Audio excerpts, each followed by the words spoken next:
Hello friends, Shashi Agrawal economics and law classes के अंदर मैं आप सबका स्वागत करती हूं और आशा करती हूं कि आप सब लोग जो हैं हेल एंड हार्टी हैं। और आज का जो हमारा सब्जेक्ट है that is the development economics, और जिसके अंदर हमारा जो फोकस रहेगा what are the various determinants of the economic development, या जिसको हम कह सकते हैं what are the factors which are influencing the economic development, what are the factors of economic development. जो फैक्टर्स ऑफ डेवलपमेंट है वो दो तरह के होते हैं, इकोनॉमिक डिटर्मिनेंट्स हैं, नॉन इकोनॉमिक डिटर्मिनेंट्स हैं। तो इस वीडियो के अंदर जो हमारा फोकस रहेगा that will be on the economic determinants. Non economic determinant जो है आपको वेडनेसडे तक उसका सेकेंड पार्ट जो है अवेलेबल हो जाएगा। इसके जो रिटन नोट्स हैं जैसे ही हमारा टॉपिक ख़त्म होता है वो भी आपको मेरे ब्लॉग के अंदर अवेलेबल हो जाएंगे। इसके अंदर मैं आपको हिंदी के अंदर दे रही हूँ, इंग्लिश के अंदर जो है मैंने अपना जो चैनल शशि अग्रवाल है, मेन जो चैनल है उसके अंदर मैंने इंग्लिश के अंदर इसके अपलोड कर दिए हैं। अभी मेरे पास क्या है कि देखो हिंदी के अंदर बुक्स नहीं है। अगर हिंदी की बुक्स कहीं से अरेंज हो जाती हैं तो आपको बाकायदा जो है, क्योंकि अभी तो मैं इंग्लिश में, क्योंकि एक पार्ट मैं इंग्लिश में कवर कर रही हूँ और दूसरा पार्ट मैं इंग्लिश के अंदर, जिसके अंदर इंग्लिश नोट्स है, और अब मैं आपको एक्सप्लेन हिंदी में कर रही हूँ। और अगर मेरे पास जो है इकोनॉमिक डेवलपमेंट की हिंदी के अंदर बुक अवेलेबल हो जाती है तो वहाँ पे मैं आपको हिंदी के अंदर भी नोट्स प्रोवाइड करूँगी और टीच भी जो पढ़ाऊँगी वो भी हिंदी के अंदर। अगर आपको मेरे ये सारे एफर्ट जो है सही लगते हैं तो do like my video, share कीजिए, और मेरे channel Shashi Agrawal economics and law classes and Shashi Agrawal दोनों को सब्सक्राइब कीजिए। तो आर्थिक विकास जो है वो आपको मैं पहली जो प्रीवियस वीडियोस थी उसके अंदर बता चुकी हूँ कि देखो जो विकास है, डेवलपमेंट जो है कि उस देश के पास रिसोर्सेज कितनी मात्रा के अंदर हैं, बट उसमें भी ज़्यादा बहुत सारी और चीज़ों के ऊपर भी डिपेंड करती हैं कि जो ह्यूमन स्किल है, ह्यूमन की एबिलिटी है, जो ह्यूमन बींग्स ने जो बेसिकली कैपिटल फॉर्मेशन की है, जो इक्विपमेंट की है, इक्विपमेंट्स बनाए हैं, उससे किस तरह से विकास हो सकता है।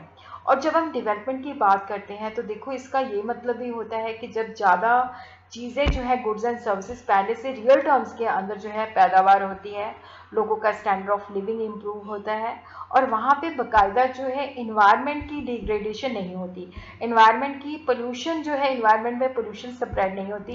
हम ये नहीं कहते कि चीज़ें और बन रही हैं और इंडस्ट्रीज लग रही है बट इन्वायरमेंट जो है ख़राब हो रहा है।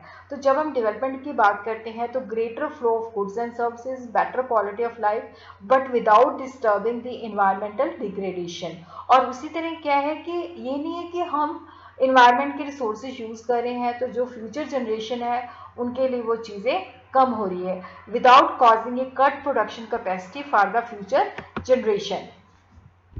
इकोनॉमिक डेवलपमेंट वैसे मैं प्रीवियस वीडियो के अंदर काफ़ी डिटेल के अंदर बता चुकी हूँ, तो यहाँ पे जस्ट एक सॉर्ट ऑफ के, क्योंकि डिटर्मिनेंट्स करने हैं तो हमें इकोनॉमिक डेवलपमेंट का मतलब भी पता होना चाहिए।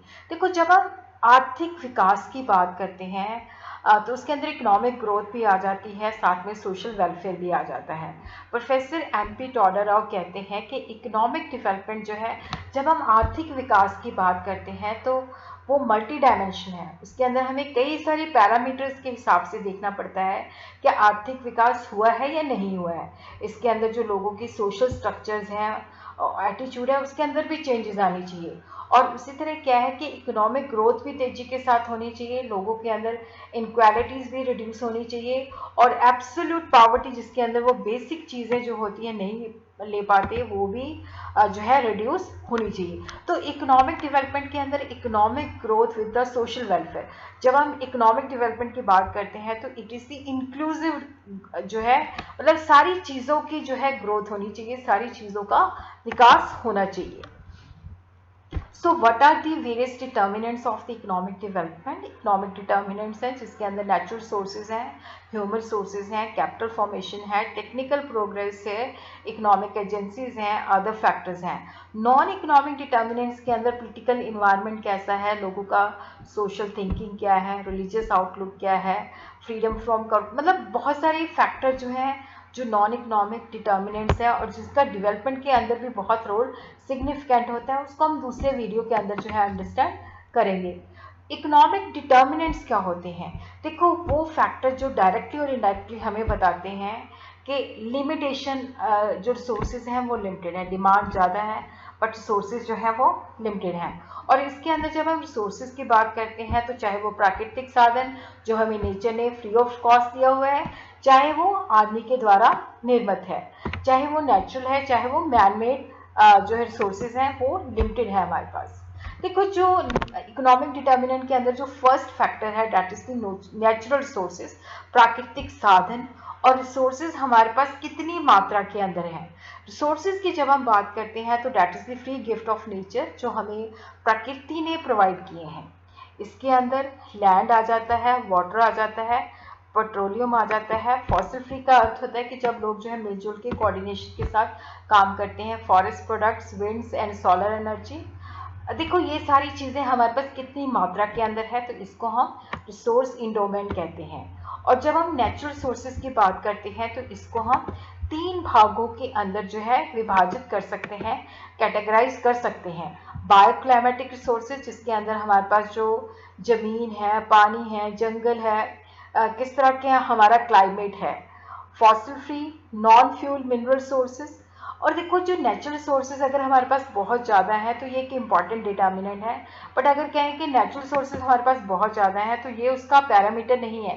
नेचुरल सोर्सेज का होना असेंशियल है, बट उससे भी डिपेंड करता है कि जो हमारे पास लोग हैं वो उनकी एबिलिटी क्या है, उनके बनाए गए जो इक्विपमेंट्स हैं वो किस तरह से जो रिसोर्सेज हैं उनको यूटिलाइज करते हैं। जैसे ऑस्ट्रेलिया और कनाडा जो है वहाँ पे नेचुरल सोर्सेज बहुत ज़्यादा हैं और वो डेवलप भी हैं।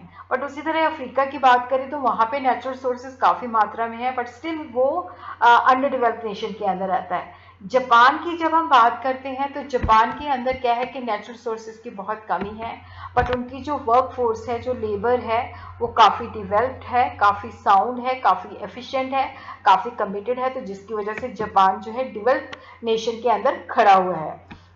सेकेंड जो फैक्टर है that is the human resources. Human resources देखो अब कोई भी चीज़ है, अब हमारी पास नेचुरल रिसोर्सेज हैं और अच्छी मशीनें भी हैं, वो तब तक यूजलेस है जब तक उनको चलाने वाले हमारे पास ह्यूमन बींग जो है कैपेबल नहीं है। ह्यूमन रिसोर्सेज जो होते हैं फर्टाइल होते हैं। फर्टाइल का मतलब उनका दिमाग चलता है, वो इनोवेटिव आइडियाज़ देते हैं, चीज़ों को ऑर्गेनाइज करते हैं, उनके अंदर एबिलिटी होती है। और ह्यूमन रिसोर्सेज की जब हम बात करते हैं physical labour and human skill, तो सबसे पहले हम फिजिकल लेबर को अंडरस्टैंड करते हैं। जो ह्यूमन रिसोर्सेज हैं they are the important determinant of the development. अब देखो मशीनें खुद तो प्रोड्यूस नहीं करेंगी, उनको चलाने के लिए ह्यूमन बींग चाहिए, उनके रिपेयर के लिए ह्यूमन बींग चाहिए। तो जो है फिजिकल बेसिकली जो है फिजिकल लेबर डिपेंड करती है कि हमारे पास कितने वर्कर्स हैं, कितने घंटे काम करते हैं। अब देखो जापान जो है उसके अंदर नेचुरल सोर्सेज की कमी थी, बहुत ज़्यादा नेचुरल सोर्सेज नहीं है, बट उनके पास एफिशिएंट और जो है एबल वर्कफोर्स है। और उसी तरह देखो जो डेवलप्ड नेशन है उनके अंदर ऑटोमेशन ज़्यादा है, बट वो लेबर का सब्स्टिट्यूट नहीं है।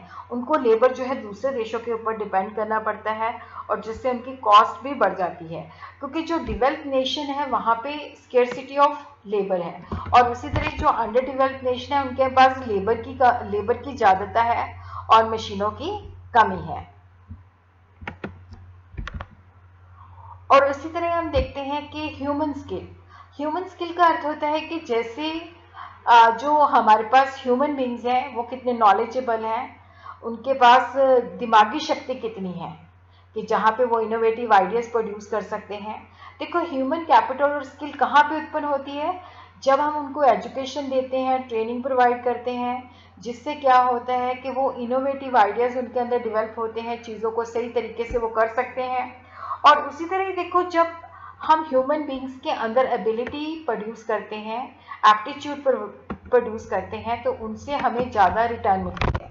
अब देखो एक सफाई सेवक है, एक मैकेनिकल इंजीनियर है, तो उनकी इनकम के अंदर बहुत ज़्यादा गैप है, क्योंकि जो सफाई सेवक है उसके पास क्या है, कोई स्किल सिर्फ सफाई करने की स्किल है। जो मैकेनिकल है उसके पास मशीनों को बनाने की कैपेसिटी है, मशीनों को रिपेयर करने की कैपेसिटी है।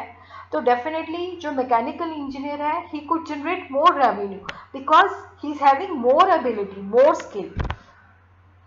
और good health and long life of the labour जो है, अगर देखो जो हमारी जो ह्यूमन बींग्स हैं, अगर उनको हेल्थ फैसिलिटीज़ अवेलेबल हैं, उनकी लाइफ एक्सपेक्टेंसी लंबे समय के लिए है, तो उनकी प्रोडक्टिविटी इन्हांस होगी, वो ऑर्गेनाइजेशन से एब्सेंट नहीं होंगे, तो ग्रोथ एंड डेवलपमेंट का प्रोसेस भी तेजी के साथ बढ़ेगा। और उसी तरह एजुकेशन और ट्रेनिंग देने से क्या होता है कि उनके अंदर न्यू स्किल्स इम्प्रूव उनकी पुरानी स्किल इम्प्रूव होती है, नई चीज़ों को वो सीखते हैं।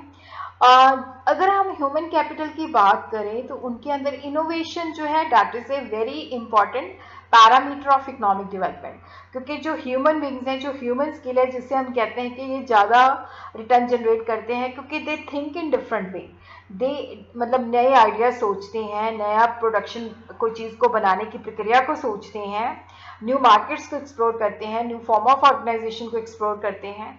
और इकोनॉमिक डेवलपमेंट जो है वो डिपेंड करती है कि हमारे पास क्या है, कि एबल उद्यमी है और मैनेजमेंट है, एफिशिएंट मैनेजमेंट है। और physical capital sources and capital formation is the third factor. यहाँ पे हम बात कर रहे हैं कि जो मैन मेड इक्विपमेंट्स है, इंस्ट्रूमेंट्स हैं, इसके अंदर मशीनें आ जाती हैं, इक्विपमेंट्स आ जाती हैं, फैक्ट्री बिल्डिंग्स आ जाती हैं, रॉ मटेरियल आ जाता है, इंफ्रास्ट्रक्चर आ जाता है। अब देखो कैपिटल फॉर्मेशन जो है, क्योंकि कैपिटल फॉर्मेशन के अंदर इजाफा होता है, नई फैक्ट्रीज लगती हैं, लोगों को एम्प्लॉयमेंट जनरेट होता है, तो उससे इकोनॉमिक ग्रोथ एंड डेवलपमेंट और बढ़ती है। क्लासिकल इकोनॉमिस्ट जैसे कि एडम स्मिथ है, जीएस मिल है, मॉडर्न इकोनॉमिस्ट है, हैरोल्ड एंड डॉमर है, तो वो कहते हैं कि अगर हमने आर्थिक विकास करना है तो उसके अंदर capital formation that is the principal determinant, that is the main determinant. Great Britain की बात करते हैं तो वहाँ पे भी जो डेवलपमेंट का प्रोसेस है वो 18th और 19th सेंचुरी के अंदर, क्योंकि इंडस्ट्रियल रेवोल्यूशन आई थी और वहाँ पे कैपिटल फॉर्मेशन जो थी पहले से बेटर हो गई थी। और ये जो कैपिटल फॉर्मेशन है, देखो कैपिटल डीपनिंग होती है कि जो हमारे पास एग्जिस्टिंग वर्कर है, अगर उनको कहा जाए कि मॉडर्न मशीनों पे काम करना है तो उनकी प्रोडक्टिविटी और इन्हांस हो जाती है। कैपिटल वाइडनिंग का अर्थ होता है कि जब हम जो लोगों को जब हम इंडस्ट्री लगाते हैं तो वहाँ पे लोगों को काम मिलता है, तो इस तरह से जो अनप्रोडक्टिव लेबर होती है, मतलब लेबर अनप्रोडक्टिव जो वर्कर होते हैं उनको काम मिलता है, तो प्रोडक्टिव जो है बन जाते हैं। और उसी तरह जब हम बात करते हैं कैपिटल आउटपुट रेशियो, देखो अगर तो ये अल्पविकसित देश है, यहाँ पे कैपिटल आउटपुट रेशियो हाई होता है। हाई कैपिटल आउटपुट रेशियो का मतलब होता है कि हमें इन्वेस्टमेंट ज़्यादा करना पड़ता है और प्रोडक्शन कम होती है। कैपिटल आउटपुट रेशियो का अर्थ होता है कि अगर किसी का कहें कि कैपिटल आउटपुट रेशियो इज 4:1, तो इसका मतलब 1 रुपये का प्रोड्यूस करने के लिए हमें 4 रुपये खर्चने पड़ेंगे। The capital output ratio refer to the units of the capital required to produce 1 unit of output. That is the K upon Y. K जो है that is the capital, Y जो है that is the output. और उसी तरह जब हम additional marginal capital output ratio देखते हैं, that is change in capital, कि अगर जब हमने एक्स्ट्रा जो है प्रोड्यूस करना है तो एक्स्ट्रा प्रोड्यूस करने के लिए हमें एक्स्ट्रा कितना जो है कैपिटल रिक्वायर्ड है। और जब हम टेक्निकल, ये हमारा अगला फैक्टर है, अगला डिटर्मिनेंट है टेक्निकल प्रोग्रेस। टेक्निकल प्रोग्रेस के हम तकनीकी तौर पे क्या है, आउटडेटेड है, एडवांस है, कि हमारी जो टेक्नोलॉजी है, जो टेक्निक्स है, उसके अंदर इम्प्रूवमेंट हो रही है। टेक्निकल प्रोग्रेस को हम कई फैक्टर से डिटर्मिन कर सकते हैं। टेक्निकल प्रोग्रेस जो होती है इनोवेशन से लाई जाती है, जहाँ पे हम नए प्रोडक्ट्स मैन्युफैक्चर करते हैं, नए प्रोसेस ईजाद करते हैं, न्यू फॉर्म ऑफ ऑर्गेनाइजेशन है, बेसिकली न्यू मार्केट्स एक्सप्लोर करते हैं। तो प्रोफेसर शुम्पीटर कहते हैं कि जो एंटरप्रेन्योर है उसका इनोवेशन उसका मेन काम है। और देखो अगर हम इनोवेशन की बात करते हैं तो वहाँ से एंटरप्रेन्योरशिप का प्रोसेस फास्ट हो जाता है, और डेवलपमेंट का प्रोसेस जो है वो डिपेंड करता है कि उद्यमी कितनी मात्रा के अंदर जो है आ रहे हैं, इनोवेशन इंट्रोड्यूस कर रहे हैं। और उसी तरह साइज ऑफ द मार्केट जो है वो भी हमारी डेवलपमेंट, क्योंकि अगर हमारा साइज पहले से इंक्रीज हो रहा है, ज़्यादा मार्केट्स को हम एक्सप्लोर कर रहे हैं, हमारी मार्केट पहले से एक्सपैंड कर रही है, इट मीन्स हम ज़्यादा इन्वेस्टमेंट कर रहे हैं, तो और ज़्यादा फॉर्मेशन, कैपिटल फॉर्मेशन होती है और एम्प्लॉयमेंट अपॉर्चुनिटीज़ लोगों को मिलती है, तो उससे क्या होता है, ग्रोथ एंड डेवलपमेंट और ज़्यादा हो जाता है। क्योंकि देखो जब हमारा स्केल बढ़ जाता है तो उसमें हम लार्ज स्केल पे प्रोड्यूस करते हैं, इकोनॉमीज मिलती हैं, तो डेफिनेटली उससे डिवीजन ऑफ लेबर भी पॉसिबल हो जाता है, वेस्टेज भी रिमूव हो जाती है और प्रॉफिट्स भी जनरेट हो जाते हैं। उसी तरह इकोनॉमिक एजेंसीज, देखो जो एक इकोनॉमिक डेवलपमेंट है तो वहाँ पे हमारे पास बैंक्स और फाइनेंशियल और इन्वेस्टमेंट इंस्टीट्यूशन जो है काफ़ी स्ट्रांग होनी चाहिए, काफ़ी डेवलप होनी चाहिए, क्योंकि ये लोगों की सेविंग को मोबिलाइज करते हैं। ये जो सेविंग्स होती हैं इंडस्ट्रियल सेक्टर को दी जाती है, जो कि प्रोडक्टिव इन्वेस्टमेंट के अंदर इनको ट्रांसलेट करती है, एम्प्लॉयमेंट अपॉर्चुनिटी प्रोवाइड करती है, जिसके बेसिस पे लोगों का वेलफेयर इन्हांस होता है, लोगों की क्वालिटी इंप्रूव होती है। अगर हमारे पास क्या है कि मनी मार्केट है जो कि शॉर्ट टर्म रिक्वायरमेंट को पूरा करती है, कैपिटल मार्केट जो है लॉन्ग टर्म जो है पूरा करती है, तो ये इकोनॉमिक एजेंसी जो है बहुत ही इनका रोल जो होता है, क्योंकि जो अंडर डेवलप्ड नेशंस होते हैं वहाँ पे ये सिस्टम डेवलप नहीं होता, वहाँ पे शॉर्टेज ऑफ फंड्स होती हैं, तो जिनकी वजह से क्या होता है कि वो जो अपॉर्चुनिटी होती है उसको एक्सप्लॉइट नहीं कर पाती।